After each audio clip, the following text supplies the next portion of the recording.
ప్రపంచంలో 200 దేశాలు ఉన్నాయి. ప్రతి సంవత్సరం యూరప్ దావోస్ లో ఎకనామిక్ సమిట్ జరుగుతుంది.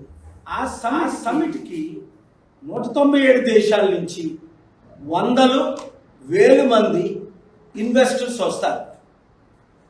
ఏ కంపెనీలో మేము డబ్బు పెట్టాలి, ఏ దేశంలో మేము ఇన్వెస్ట్ చేయాలి, అది అందరికీ తెలిసిన విషయం. మరి మన దేశంలో వింత ఏంటంటే, ఇప్పుడు ఏ రేవంత్ రెడ్డి అయితే 10 సంవత్సరాలు కేసీఆర్ పాలనలో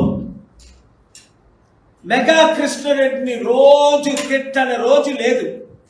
మెగా కృష్ణారెడ్డి గజ దొంగ, పెద్ద దొంగ, కాళేశ్వరం ప్రాజెక్టు ఈ మధ్యన కూడా కోమటిరెడ్డి వెంకటరెడ్డి ఏమన్నాడు, ఇది కాళేశ్వరం కాదు ఇది కూలేశ్వరం అన్నాడు.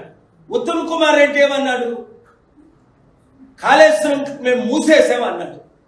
ఓకే, మరి అలాంటి కాళేశ్వరం మెగా కృష్ణారెడ్డికి 15,000 కోట్ల ప్రాజెక్టు, 3 ప్రాజెక్టులు రేవంత్ రెడ్డి నిన్న ఎందుకు కాంట్రాక్ట్ సైన్ చేశాడు? 1,10,000 కోట్ల అవినీతి జరిగింది, 48,000 కోట్లు కనిపించట్లేదు. తెలంగాణ ప్రజలకు 2 లక్షల కోట్లు అవినీతి అన్న ఈ రేవంత్ రెడ్డి ఇప్పుడు మెగా కృష్ణారెడ్డికి ఎందుకు ఇచ్చాడు అంటే క్లియర్. కాంగ్రెస్ పార్టీకి మెగా కృష్ణారెడ్డి ఎన్ని వందల కోట్లు బాండ్ల ద్వారా, మరి బ్లాక్ మనీ ఎంత ఇస్తున్నాడో లెక్కే లేదు. ఎందుకంటే కాంగ్రెస్ పార్టీ గెలాలంటే మొన్న 4,000 కోట్లు ఖర్చు అయిందట. ఈ 4,000 కోట్లు ఎవరిస్తున్నారు?